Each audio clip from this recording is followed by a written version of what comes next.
Just when we thought X-Men 97 couldn't get any better, they surprised all of us by casually introducing one of the most overpowered characters of all time from Marvel Comics. Vulcan, an overpowered energy manipulator from the comics, made a brief cameo in the 6th episode, and we promise that's not the last we'll see of him. That's why in today's video, we'll explore the origins of Vulcan, the strongest among the Summer siblings. But before we get started with the video, we have a small request for you. If you like our content, subscribe to us and like the video. It might just be a simple click for you, but it means a lot to us. Now that we've got that out of the way, let's get started.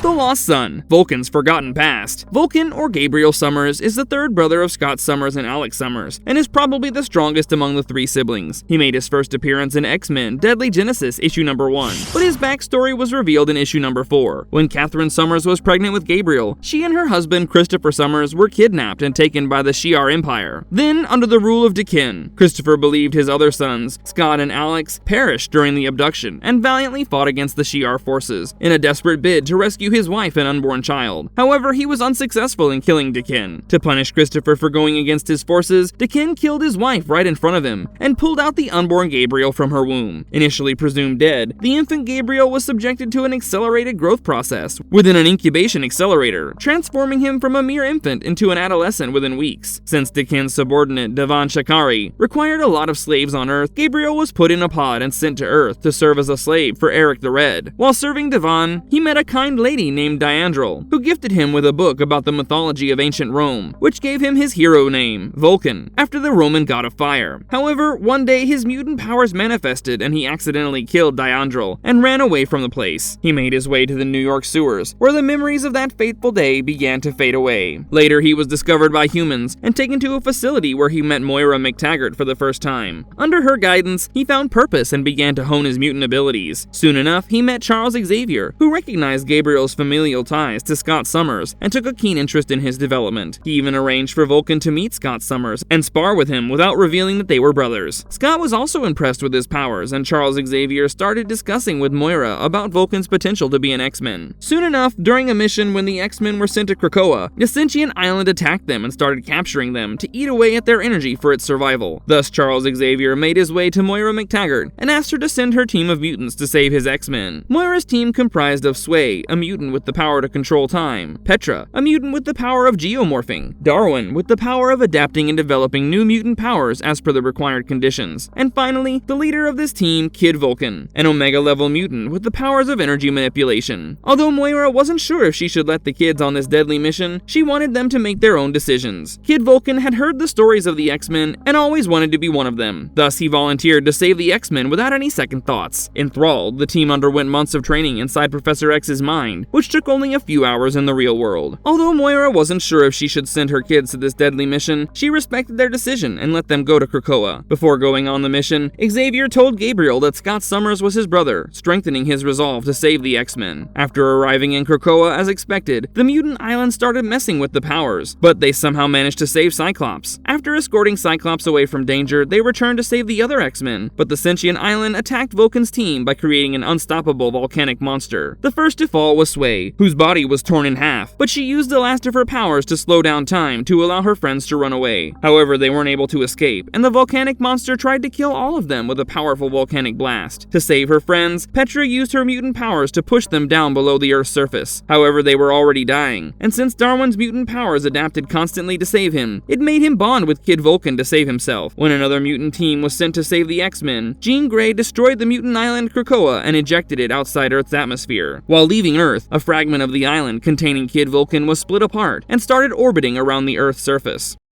Kid Vulcan's resurrection post-decimation. Due to the massive backlash from Wanda's decimation spell, Kid Vulcan woke up from his slumber and quickly realized that the mutants had no idea about his or his team's existence. It was like they never existed, and their sacrifice wasn't even remembered. Thus, he concluded that Charles Xavier betrayed him and his team, and embarked on a vengeful quest to force Professor X to confess his crimes before the X-Men. He came back to Earth and started a series of events that resulted in the death of the longtime X-Men Banshee, and the mutants getting blamed for terrorism. He even even managed to lure Cyclops away from the X-Men and told him that they were brothers. However, Cyclops has no memory of him and concludes that Gabriel is lying. Gabriel's ultimate motive was to make Charles Xavier come out of the shadows, as he ran away from the institution after losing his mutant powers due to the decimation spell. Gabriel was successful in luring Charles out of hiding and brought the whole X-Men team together so that all of them could learn the reality of their beloved professor. Charles Xavier agreed that Gabriel is indeed Scott and Alex Summers' brother, and he recruited him and his team to save his X-Men before sending the second X-Men team. Everyone was shocked by this revelation, as Cyclops believed that the mutant island Krakoa let him go because it believed that Cyclops would lead other mutants there and it would have more mutants to feed on. But Charles claimed that that was not the reality, and he used his powers to manipulate Scott's memories. He revealed that since Cyclops saw his brother die in front of him, he was distraught and hysterical, so he used his Cerebro and altered Cyclops' memories to save him from the pain. Cyclops and the other X-Men were shaken to the core, as they never thought that their professor was capable of such deception. But the professor revealed that he had no ill intentions and just wanted Cyclops to recover from his suffering. After that, he asked Gabriel to stop his murderous crusade, and also told him about how he was born on Shi'ar after the tragic demise of his mother. Although Vulcan remembered bits and pieces of his origins, this was also devastating news for him. However, that's not the end. Rachel Summers reveals that Darwin bonded with Vulcan's psyche to save himself and releases Darwin from Vulcan's mind with her powers. Thus, Vulcan feels dizzy and falls to the ground after losing Darwin's power. Seeking this opportunity, the X-Men combine their abilities and attack Gabriel, believing he was a significant threat and shouldn't be allowed to live. However, Vulcan was only trying to help them see the reality and believed that casualties were necessary to bring Charles out of the shadows. But the X-Men wanted Vulcan dead. Feeling betrayed, he severed ties with Cyclops and fled into space, fueled by a newfound desire to avenge his mother's death at the hands of the Shi'ar Empire.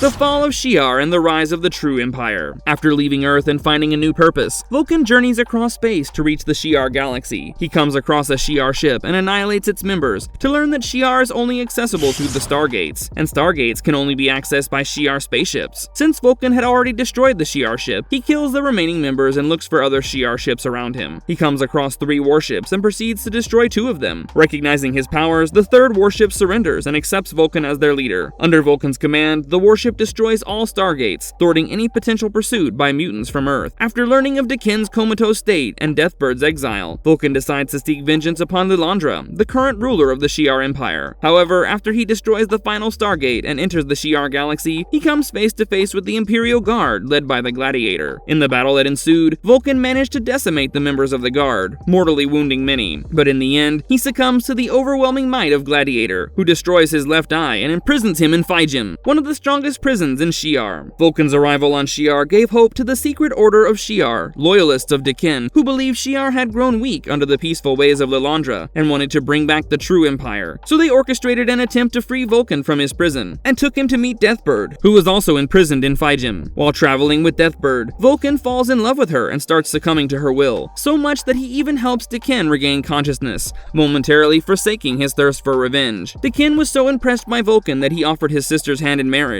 and asked him to join the Imperium. Amidst these developments, the Shi'ar managed to intercept a spaceship containing Charles Xavier and took him as a prisoner, planning to execute him on the same day as Vulcan's marriage. Moments after Vulcan married Deathbird, Lilandra's troops, comprising Corsair Starjammers and the X-Men, attacked Daken's army. Amidst the chaos, Vulcan takes his revenge on Professor X by throwing him inside the Imkron crystal, prompting Darwin to rush inside the crystal to save the professor. In the meantime, Daken got his hands on Lilandra and went on to kill her, but Vulcan intervened and killed him, claiming that he hadn't forgotten what he did to his mother. After killing the Emperor, Vulcan exercised his birthrights on Shi'ar and declared himself as Emperor Vulcan, the new ruler of the Shi'ar Imperium. His first act as Emperor Vulcan was to kill Lilandra, ending any threat to his throne. But Corsair intervened, asking Vulcan to obey him as he was his father. This enraged Vulcan, and he killed Corsair at that very moment, claiming that he was too weak to protect his mother or him when they needed them, and didn't deserve to be his father. This enraged Alex and the other X-Men present there, and they engaged Emperor Vulcan in a fierce fight, which he found himself losing. Thus, Deathbird intervened and escorted Vulcan away from the battle to save his life.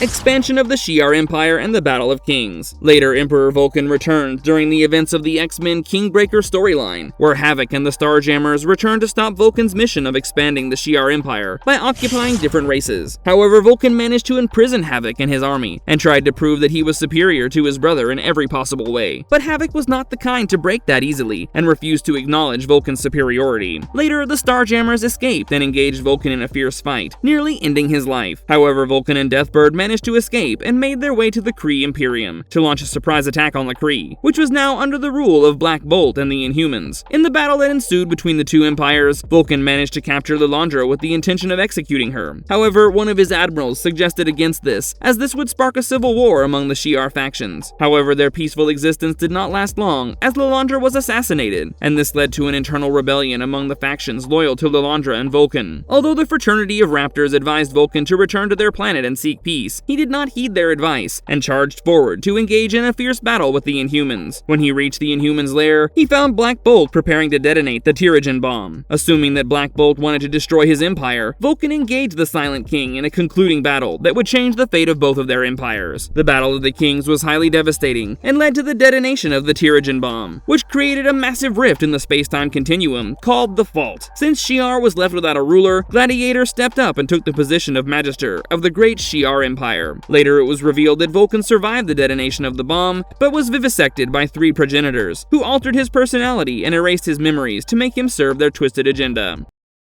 A battle against his own mind. A transformed Vulcan who had lost his violent, malevolent personality made his way back to Earth and was welcomed by his family, who had now set their base on the mutant island of Krakoa. Although Vulcan was welcomed by the Summers family with open arms, his psyche still remained damaged, and he created energy constructs of his deceased friends, Sway and Petra, seeking solace in their presence, while drowning his sorrows in alcohol. However, Vulcan soon started getting visions about his time at the Fault, and how the aliens experimented on him. So he decided to leave the summer house on the blue area of the moon, where he came across a small Kotati Empire outpost planning to attack Earth. He tried to talk them down without using violence, but the Kotati tried to mess with his mind, leading to a resurgence of his dominant, violent personality and complete annihilation of the outpost. However, his friends intervened, restoring Vulcan to his senses, but the incident provoked the Kotati into launching an assault on Krakoa, which was swiftly thwarted by its mutant defenders. Later, Vulcan was also present during the Battle of Otherworld between the Swordbearers of Krakoa and Arakko. He was also one of the Omega-level mutants who made their way to terraform Mars to create a new home for the Araki mutants. However, soon his psyche started deteriorating, and when Professor X tried to use his telepathy on him, his dormant personality resurfaced and he killed Professor X. This led to him being banned from the Summer House. Later, when Magneto left the Quiet Council of Krakoa, Vulcan tried to prove his candidacy for the seat, but the seat eventually went to Hope Summers.